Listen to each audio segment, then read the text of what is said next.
Hi, everyone. This is Kate Byers. Hi, everyone. Kate Byers, Corporate Women Unleashed. Excited to be here today for the next broadcast in our Thriving in Chaos series. What I want to talk about today is how to stop holding your breath and waiting for this to all get better.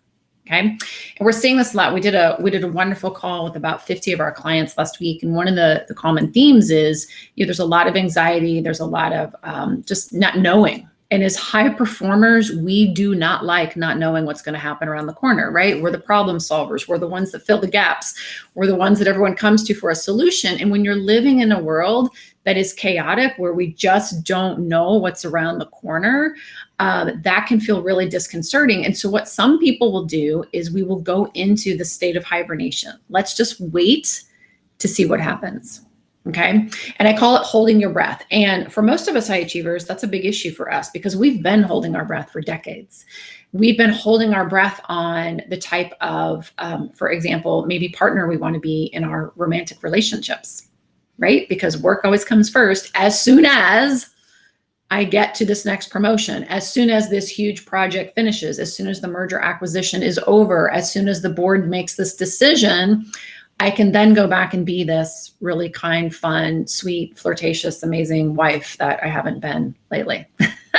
And that's called holding your breath living. Okay. So if you're an ambitious woman, though, what do you really want? You want what you want now, and you want a game plan, and you want to live well. So this current state that we're living in is no different than anything else. Okay, it is different, but my point is it's no different than anything else that we can put in front of ourselves as an excuse for living our best life.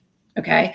It is certainly on a magnitude that we're not used to. And that's okay to admit that and say like, hey, this is really disconcerting. I think we're all feeling that, and it's okay to feel the feels. We're not trying to Pollyanna this or say, oh, it's no big deal. Okay. It's just, we don't know. When we don't know something, we don't know what's going to happen in a merger acquisition. We don't know a lot of times how projects are going to turn out. We don't know if we're going to make our budget or our P&L sometimes. Correct? There's a lot of uncertainty that you're used to navigating. This is just a new one. So the choice you have to make right now is, am I going to live well in this time period, or am I going to hold my breath? And I will promise you that holding your breath never, ever, ever works. I lived that way for decades of my life. I was always holding my breath. I always had amazing coping mechanisms and excuses for why I was behaving in the way I was behaving, which of course did not get me the result I wanted. So for a long time as an executive, I was a single mom, and I would go home, and sometimes I was a great mom. I was patient, I was fun, I was sweet, I was open, I was available. Other times I would go home and I would snap at my daughter and snap her head off and tell her to hurry up. And I was not the nicest mom. And I don't like admitting that publicly, but that's the reality, right? Because I was allowing my work and the stress of my work and the demands of my work to create stress that then created a different temperament in me. And then I would go home and not be the person I wanted to be around my loved ones. Well, what does that do over time? That damages your loved ones' esteem. It damages your relationship and your connection with them. And it makes you feel pretty crummy because you know you're living and choosing substandard in an area of your life, right? Okay, so the same thing could be happening now. What is going to happen, and what we see already happening in this environment, is that we're all now living in a new pressure cooker. And the new pressure cooker is, I can't leave my house. I've got my entire family up my backside all day long. Now I'm even irritated with the dog. And this whole life of like, oh, wouldn't it be great if I didn't have to commute? Wouldn't it be great if I could just work from home or whatever? It's not so great when everybody else is there with you, right? And so what we're finding is that even though now there may be more time, maybe now you're not commuting, or maybe, you're not having to, I don't know, put your hair and makeup on in the morning because you're able to just put your yoga pants on. That doesn't necessarily mean we're living better, we're living well, we're using that time wisely. And so what I want to challenge you with today and offer you is there is a way to live well right now. That's one of the things that I feel so blessed and is in my gratitude journaling in the mornings when I get up and I do my meditations and I set my intention for the day, is I am so grateful that my husband and I have come together to be on this journey of what does it look like to live well for almost 15 years now. And so at this point, when the rug got pulled out from beneath our family, it didn't create any cracks or crevices, and the cracks and crevices, because they weren't there. So if you've got cracks and crevices, whether it's in your health, whether it's in your relationships, whether it's in your parenting, whether it's in, external relationships that you have. Now if it's in your leadership, if you have already been feeling imposter syndrome, in your leadership, this is just going to exacerbate that. And that's the part that feels ugh, right? And so the key and the challenge is, are we going to fix it now? Or are we going to hold our breath and wait even longer? Right. And so I would challenge you to say, well, why don't we start fixing some of these things? Because if you already have things that are not optimal in your life, and you've been settling and ignoring the pink elephant in the room, like I was ignoring the pink elephant in the room for a long time in how I was mothering. Okay. I don't like to admit that, but that's the reality. So if we can't admit it, we can't see it, then there's no way you can fix it, right? But once I was able to really address that and say, okay, I'm not living this way any longer. Like there's got to be a way to be an executive woman who thrives in the office and does incredibly tough, demanding work, but also comes home and has energy and patience and kindness for her daughter, right? Like once I made that decision, then it was just a matter of learning how to do it. So now what's going to happen is we're all in these pressure cookers. And if you're holding your breath and going, okay, you know what? Oh, man, that's just the way it is. And you're making excuses. Well, of course I'm yelling at my kids. This is a stressful situation. These are unusual times. Again, that's a coping mechanism, right? So if you're saying to yourself, well, of course I'm, griping at my husband, or my husband's griping at me. These are stressful times. Everybody's under a lot of pressure, right? Is that true? Does that have to be true? It doesn't have to be true, right? Living well is living intentionally every single day of your life. And it's like, no, I'm living well. I am living well right now.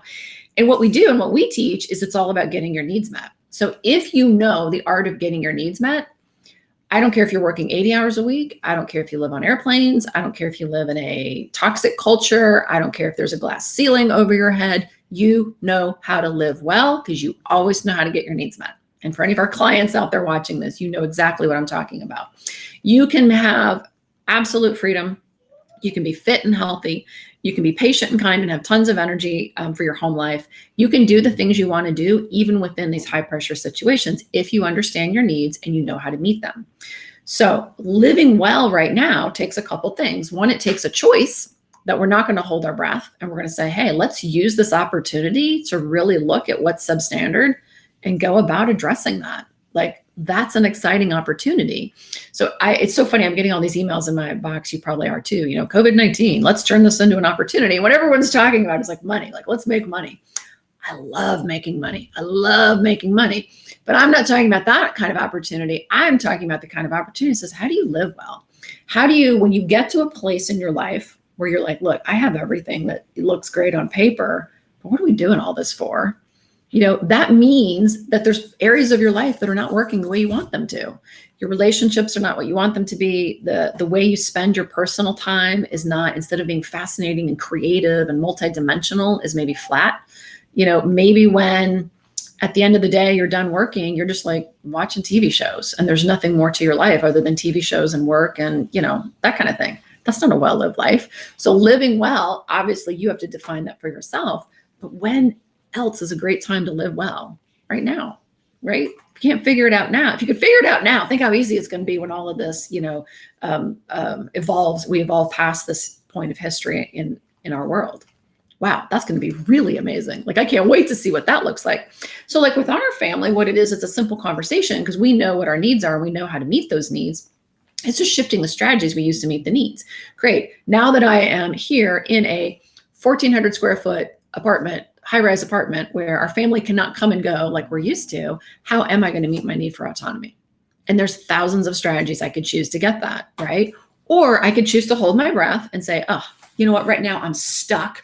I'm stuck in this small little apartment in the high rise. I can't even go outside. I'll just have to wait. And, my family will just have to put up with me because they know I need autonomy and they'll just have to deal with me right now. That's probably not who I want to be, because that's not going to help me meet my need for purpose as a mother and as a wife and as a woman who just is living well, right? And so that's the difference in that choice. So for me, it's like, how am I going to get my needs for autonomy met right now? Because my kids aren't leaving the house and I'm not leaving the house and our gym is closed. I can't even go to the gym in our building. And there's a lot of things that I used to do for autonomy 2 or 3 weeks ago that I can't do now. That doesn't mean that I don't have strategies in place for autonomy. Am I suffering? No, I'm thriving in chaos. And that is the choice that I challenge you all to make. You can get your needs met. You can live well.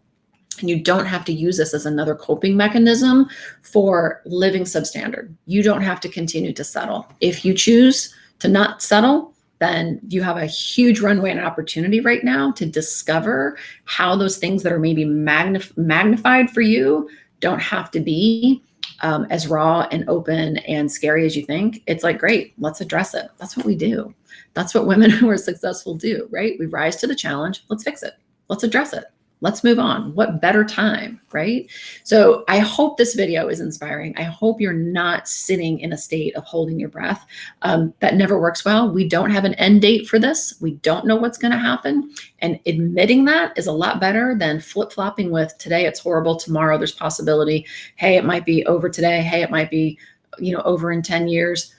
We don't know. So that's okay. We don't know, but we can thrive right now. We can thrive every single day, and we can live in this moment and not hold your breath. So no more coping mechanisms, no more excuses. Let's thrive now, because if we can do it now, life's going to be really good when this passes and it's just another chapter and another challenge and a really juicy, amazing life. So I wish you all well. I wish you all health. I wish you safety. And I'll see you again tomorrow for another episode of Thriving in Chaos. Take care.